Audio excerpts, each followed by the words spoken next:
अस्सलाम वालेकुम dear students, I am Waqas Mahmood from Lectures Hub. आप लोग पहले लेक्चर्स हब के प्लेटफॉर्म से वाकिफ़ हैं। वहाँ पे एजुकेशनल वीडियोस हम चढ़ा रहे हैं, आपके लिए बड़ी इन्फॉर्मेटिव हैं। अब हम नई सीरीज़ आप लोगों के लिए लाए हैं टेस्ट प्रिपरेशन। मुख्तलिफ़ किस्म के टेस्ट जो लोग देते हैं सब उनकी प्रिपरेशन के लिए हम ये सीरीज़ लाए हैं कि उन टेस्ट की प्रिपरेशन में आसानी हो। सबसे पहले इस वीडियो में हम बताएंगे PAF जो कॉलेजेस हैं जिसमें अक्सर स्टूडेंट्स एडमिशन लेना चाहते हैं लेकिन उसकी प्रिपरेशन और उसके जो तरीक़ाकार है उसके बारे में परेशान होते हैं।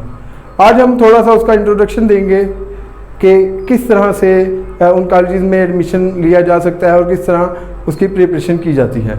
सबसे पहले जो स्टूडेंट्स 11 से 11.5 से 13 साल तक के स्टूडेंट्स होते हैं, ठीक है, वो इन कॉलेजेस में 8वीं क्लास के लिए 8th क्लास के लिए अप्लाई कर सकते हैं।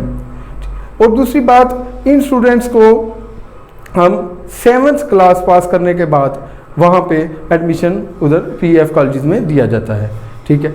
और स्टूडेंट्स के लिए जो सिटीज़नशिप है वो पाकिस्तानी हो या फिर AJ मतलब आज़ाद जम्मू एंड कश्मीर से हों। अच्छा, ये तमाम स्टूडेंट्स इस तरीके से अप्लाई कर सकते हैं। अप्लाई करने के लिए सबसे पहले वहाँ पे उनकी वेबसाइट से आप लोग उनका शेड्यूल चेक करें। शेड्यूल चेक करने के बाद ये शेड्यूल ज़्यादातर जुलाई के मंथ से स्टार्ट होते हैं, जुलाई के मंथ से स्टार्ट होते हैं, अब तकरीबन स्टार्ट होने वाले हैं, ठीक है। इसके बाद आप वहाँ से एप्लीकेशन फॉर्म के ज़रिए अप्लाई करें। अप्लाई करने के बाद सारा प्रोसीजर 3 स्टेप्स में होता है। कितने स्टेप्स में होता है? 3 स्टेप्स में। पहले फेज़ में आपने रिटन टेस्ट देना होता है जो सबसे पहला और सबसे टफ काम स्टूडेंट्स को लगता है, ठीक है। टफ काम नहीं है, सिर्फ थोड़ी सी मेहनत से ये अचीव किया जा सकता है, ठीक है। रिटन टेस्ट जो है आपने पहले देना है वो 4 सब्जेक्ट्स का रिटन टेस्ट होता है, 4 सब्जेक्ट्स का रिटन टेस्ट होता है। 4 सब्जेक्ट्स में हमारे पास कौन कौन से सब्जेक्ट्स होते हैं? Science, math, English and Urdu. ये 4 सब्जेक्ट्स होते हैं। ये इक्वली डिवाइडेड मार्क्स होते हैं इन सब सब्जेक्ट्स के। हाँ, इनके सिलेबस के बारे में नेक्स्ट वीडियोस में इंशाल्लाह हम लोग इनके सिलेबस के बारे में हर एक हमारा मेंबर आपको अपने सब्जेक्ट्स के बारे में भी बताएगा और उसके सिलेबस के बारे में भी बताएगा और साथ साथ जो प्रिपरेशन कैसे करनी है वो बताएगा कि ये आपने किस तरह से प्रिपरेशन करनी है।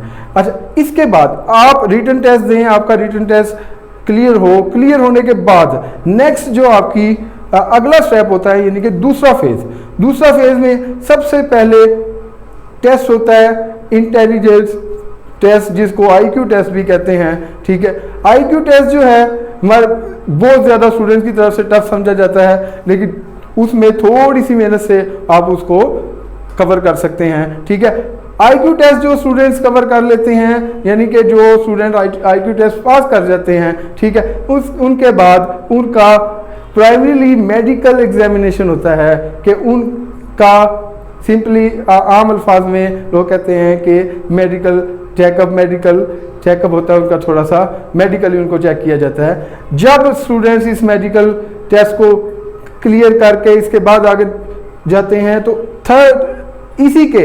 इसी का जो तीसरा है, मतलब पहले IQ test, primarily medical test और नेक्स्ट जो है आपके पास टेस्ट लिया जाता है, आपका मेडिकल मुकम्मल तौर पर चेक किया जाता है। क्या कुछ चेक किया जाता है कि आपके हाथ यानी हैंड्स, पाँव यानी फीट, हाथ, पाँव और दूसरे कोई भी चीज़ है जिसमें फ्रैक्चर्ड ना हो, उनमें कोई डिफॉर्मिटीज़ ना हो, ठीक है। उसके बाद नेक्स्ट चीज़ है कि आपके जो पाँव हैं, पैर हैं, वो फ्लैट ना हो।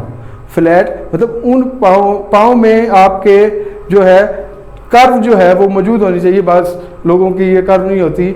उस नेक्स्ट चीज़ है नीज़ के बारे में। जो आपके नीज़ हैं, नीज़ आपके आपस में स्टैंडिंग पोजीशन में जॉइन नहीं होनी चाहिए, ठीक है। उसके बाद जो विजुअल है मतलब आंखें हैं 6x6 होनी चाहिए और हेयरिंग भी अच्छी होनी चाहिए। उसके बाद स्किन की और कोई दांतों की बीमारी नहीं होनी चाहिए। ये जो चीज़ें हैं तमाम ये उन स्टूडेंट्स में नहीं होनी चाहिए जिन्होंने PAF कॉलेजेस के ज़रिए फोर्सेस में जाना है, ठीक है। अच्छा, आगे नेक्स्ट जो है, आप जिस वक्त ये सारी चीज़ें आपकी क्लियर हो जाएंगी, ये जो है टेस्ट आपका जब जिस वक्त क्लियर होगा, अगर आपका ये टेस्ट क्लियर हो जाता है, इस टेस्ट के क्लियर होने के बाद आपका एक इंटरव्यू लिया जाता है। ठीक है, इंटरव्यू में आपसे जनरल नॉलेज और सब्जेक्ट का नॉलेज के बारे में सवालात किए जाते हैं। उसके बाद पर्सनैलिटी के, आपकी पर्सनैलिटी के बारे में, करैक्टर के बारे में क्वेश्चंस किए जाते हैं। इसको चेक किया जाता है कि आपका रुझान किस तरफ है। ठीक है, उसके बाद आपके कॉन्फिडेंस को चेक किया जाता है कि कितना कॉन्फिडेंस है। ठीक है, एक्सप्रेशन चेक किया जाता है कि चीज़ को एक्सप्रेस करने का आपका अंदाज कैसा है। ठीक, उसके बाद आप किसी भी चीज़ के अंदर, किसी भी सिचुएशन में इमोशनल स्टेबिलिटी आप में कितनी है कि कितने आप इमोशनली स्टेबल रह सकते हैं, ये चीज़ें सारी चेक की जाती हैं। इस फेज़ के बाद जब आप ये फेज़ जो है क्लियर कर ले, वहाँ से वो डॉक्टर्स मुकम्मल आपको मुकम्मल तौर पर इसको क्लियर करके फिर अपनी रिपोर्ट देते हैं। उस रिपोर्ट में, उसी रिपोर्ट की बेस पर आगे आपका फैसला किया जाता है। इसके बाद आपके से फाइनल जो है, फाइनल डिसीजन आपके बारे में लिया जाता है कि आपको एडमिशन दिया जाएगा या नहीं दिया जाएगा।